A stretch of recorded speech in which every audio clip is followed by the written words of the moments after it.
امریکہ کی ایران کو دی جانے والی دھمکیوں اور ٹیرف سے متعلق بیان پر چین کا کہنا ہے کہ وہ دوسرے ممالک پر دباؤ ڈالنے کی پالیسی کی مخالفت کرتا ہے۔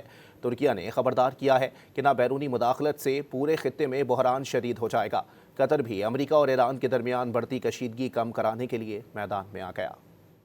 امریکی صدر کی جانب سے ایران پر حملے کی دھمکی اور اس سے کاروبار کرنے والے ممالک پر 25% ٹیکس عائد کرنے کے بیان پر چین کا رد عمل سامنے آ گیا۔ واشنگٹن میں چینی سفارت خانے کے ترجمان نے social media platform X پر کہا کہ چین کی جانب سے ٹیرف کے بے جا استعمال کے خلاف موقف بالکل واضح اور مستقل ہے۔ ٹیرف کی جنگ اور تجارتی جنگ میں کسی کو فائدہ نہیں ہوتا۔ ترجمان کا مزید کہنا تھا کہ دباؤ اور دھمکیوں سے مسائل حل نہیں ہوتے، بلکہ بات چیت اور تعاون ہی مسائل کا بہتر حل ہے۔ قطری وزارت خارجہ کے ترجمان نے کہا کہ قطر امریکہ اور ایران کے درمیان تنازع میں کمی لانے کی کوشش کر رہا ہے۔ خبردار کیا کہ کسی بھی قسم کی کشیدگی یا عسکری کارروائی کے نتائج خطے اور اس سے باہر کے لیے انتہائی تباہ کن ہوں گے، اس لیے ایسی صورتحال سے ہر ممکن طور پر گریز چاہتے ہیں۔ ترکی نے خبردار کیا کہ اگر کسی بیرونی ملک نے ہمسایہ ملک ایران میں مداخلت کی تو اس سے نہ صرف ایران میں بلکہ پورے خطے میں بحران شدید ہو جائے گا۔ ترک حکام نے زور دیا کہ ایران کے اندرونی مسائل کو بات چیت اور ملک کی اپنی سماجی طاقت کے ذریعے حل کیا جانا چاہیے۔